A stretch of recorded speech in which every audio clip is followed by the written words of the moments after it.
Okay, so what we got here? We have a 2x4, 8 feet long. It has 2 attachment points, stainless steel bolts, stainless steel nuts, and galvanized washers. Alright, this is a nice weather setup, not a rain weather. This is not permanent. So I would put it up and take it down whenever necessary. I might permanently install the bolts. That's a possibility. Makes it easier to just attach a new one there, the board. Then we're having 4 of these brackets, standard brackets. They're probably not stainless steel. Standard wood screws, 3/4 inch. Then we're having a carabiner. It's a cheap one, Harbor Freight. Nothing special about it.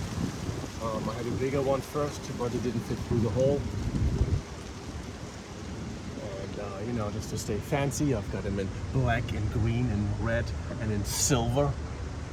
And then just go through the loops on the solar panel. Let it hang down. It holds its own weight. I've got an additional set of loops on the bottom. So if I want to place a second solar panel, which I actually have, I can just hang it below it. Is this 100% level? No. Does it need to be 100% level? I don't think so, because I would think that 90% of the time I'm not even standing on a level surface. So I don't think it matters if it's 100% level or not. Right now it appears it might be slanted towards the back. Whatever, doesn't matter. In a camping or park setup, the wire, the cable, can go right through the window opening over here. This way the door can remain shut and the cable still comes to the inside. 2 of these panels can be put in series. That means the plus goes to minus, and then the 2 remaining goes into the solar charger. An adapter cable is needed. The EcoFlow provides you with the adapter cable. These outlets are standard MC4, but then the adapter cable is what actually plugs into the EcoFlow right over there, and that is called an XT60. With the adapter cable, which makes the whole thing a whole lot longer, I could run the cable also through the front window and then come back on the inside. Or I could even go so far as to a roof mount with a cable for the cable. They're specifically designed for this kind of idea. They come with an MC4 adapter, especially for solar panels. This way I don't have to go through the windows. This is a 160 watt solar panel. 2 of them obviously would be 320, which is pretty much the upper limit that I can plug into my EcoFlow Delta. The EcoFlow Delta can handle up to 400 watts of solar. However, the solar panel configuration to do exactly that is very hard to achieve, if not impossible. 320 is pretty much the maximum that I can easily do. So 2 solar panels, series, done.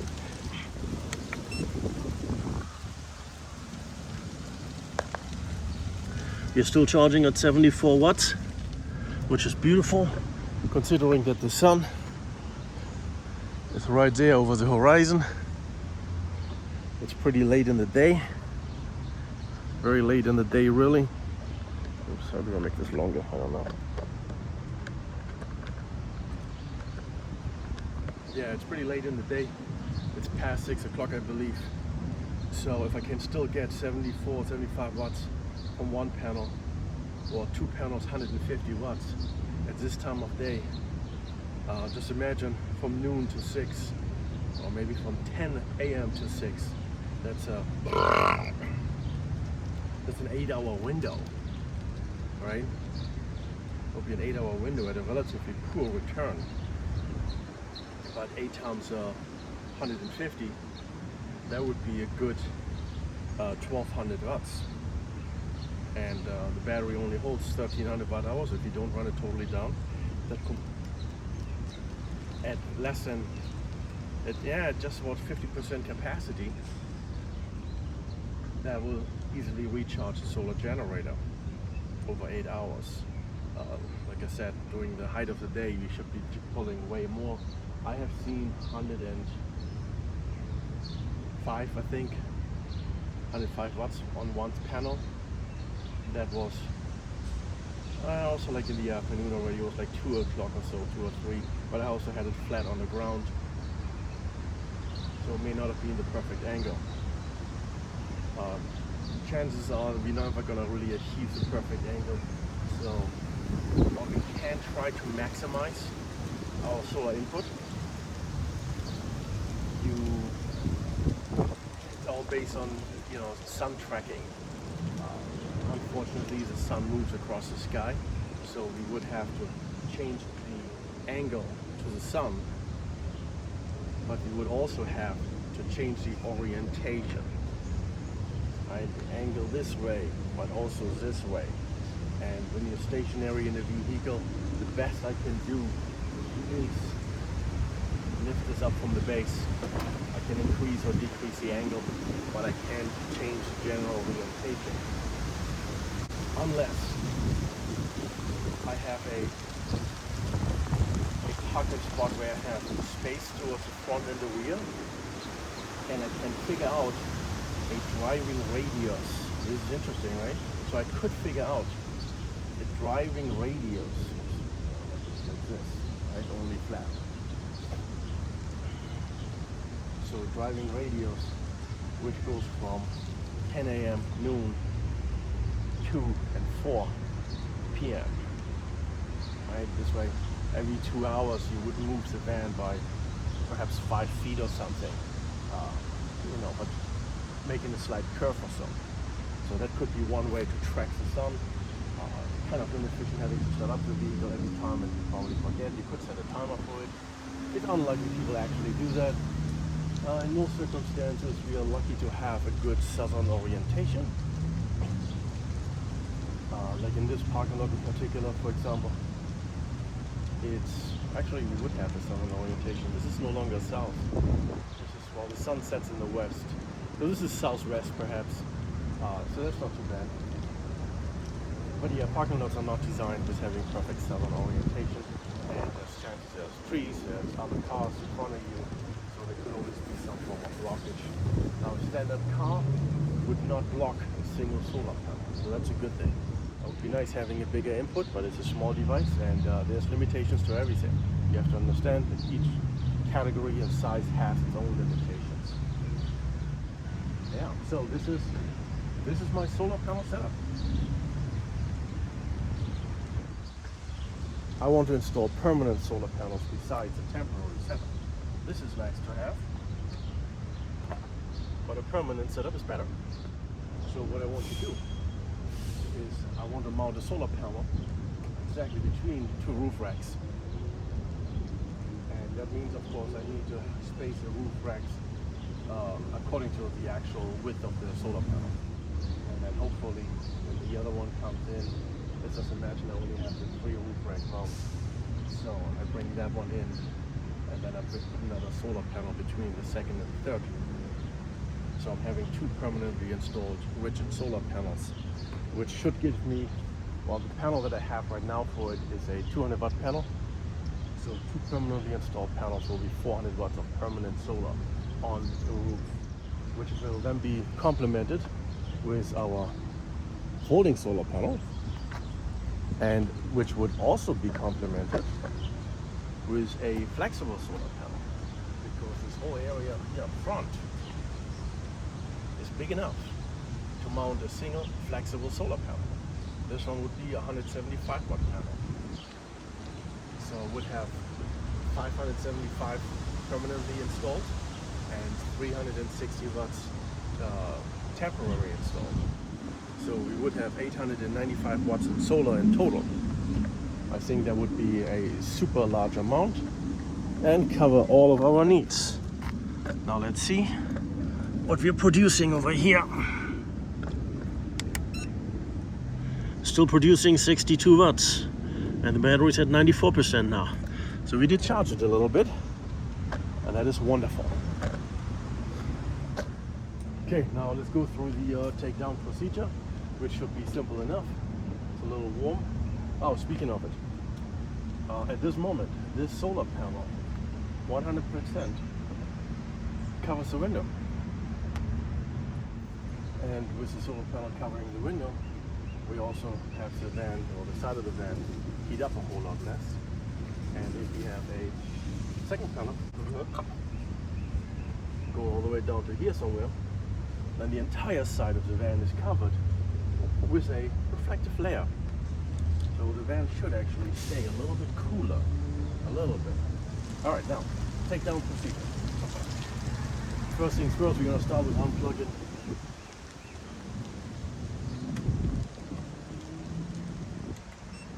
our solar generator. We did get powered up to 94%. It was down to about, what was that, 59 watts coming in. So it is going down from the 80 to 59 already. So whatever time this is the turning point where it starts declining quickly. But hey, if it's over one more hour, if it still pulls in 100 watts, that's 100 watts having or not having, right? So, now the actual takedown procedure. The carabiners can stay attached to the solar panel, which actually means, well, they shouldn't be staying attached because it's a folding panel.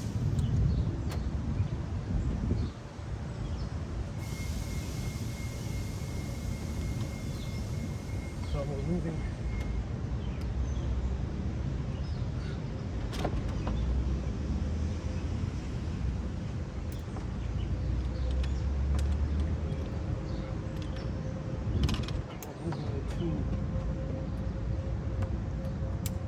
center ones first. Now I wouldn't be taking the carabiners off yet. I only would take them off the hook. That's all that's necessary. Because we want to hold on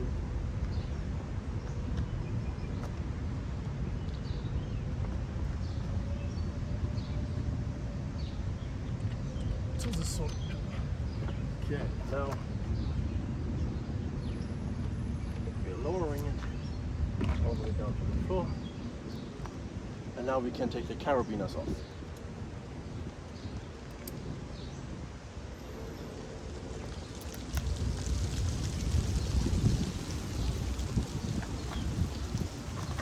I'll take a quick look at that. This is how we take the put the carabiners on. Open. All right, easy peasy. Hold up the solar panel.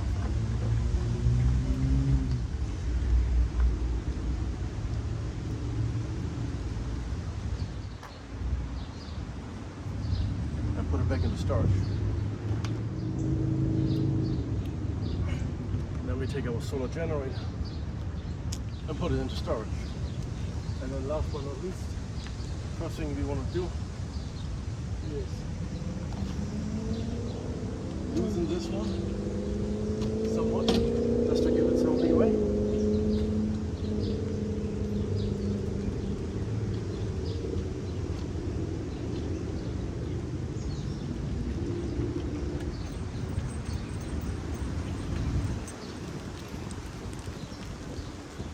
Take this one off completely, and then we can lower the 2x4.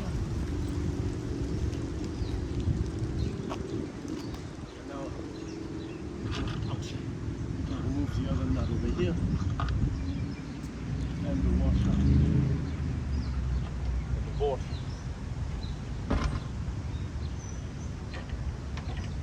Remove the bolt and remove the bolt over here.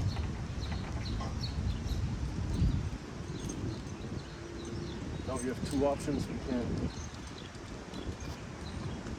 leave the bolts installed in the board so they won't get lost, but I'm a little afraid that they might snag on something when we put it into storage. So I'm just putting the two washers together on the bolts and put the nut on, and I know this is for the solar panel board. And now we put this back.